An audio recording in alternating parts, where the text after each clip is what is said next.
Quand j'étais enfant, j'étais hyperactive. Ma mère voulait que je mette mon énergie dans quelque chose. À partir de 6 ans, elle m'a poussée vers le sport. Et j'ai pratiqué une douzaine de sports différents à un niveau national et international dans ma vie.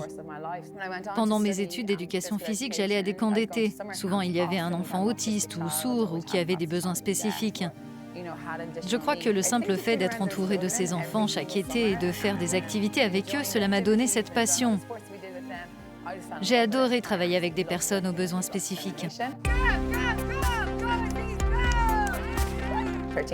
Il y a 13 ans, en tant que prof d'éducation physique, j'ai eu l'opportunité de venir travailler ici, à Dubaï.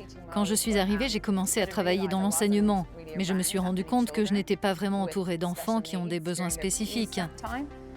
Ils ne participaient pas aux cours de sport. Pendant la durée des cours, ils devaient se consacrer à leur travail scolaire.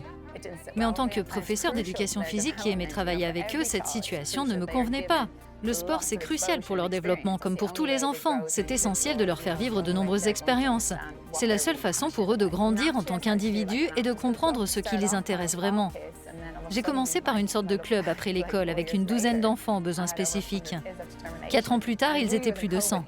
Ensuite, la pandémie de Covid est arrivée et tout a basculé vers l'enseignement en ligne. J'étais tellement préoccupée par mes athlètes. Certains changeaient de comportement, commençaient à régresser.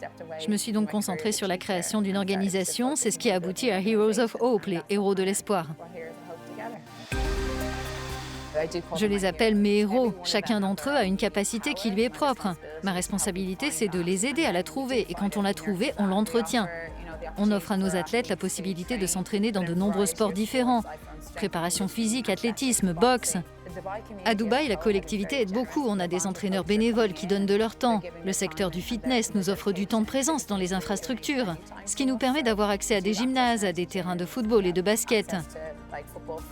Nos athlètes s'entraînent 7 jours sur 7. Les limites, ce n'est que dans la tête. Et c'est vraiment à nous, en tant qu'entraîneurs, de préparer nos athlètes pour qu'ils puissent tout faire. L'an dernier, un certain nombre de nos athlètes ont participé à la course d'endurance Data. Nos athlètes sont allés sur le terrain, ils ont affronté les éléments. Nous avons atteint la ligne d'arrivée et c'était une réussite. C'était un moment très agréable et nous avons été reconnus par le Conseil des sports de Dubaï qui leur a remis une médaille très spéciale. C'était formidable d'avoir ce soutien. Je sens que nous ne sommes qu'au début d'un parcours unique et fort et à Dubaï, je me dis que je suis au bon endroit pour pouvoir avancer dans cette voie.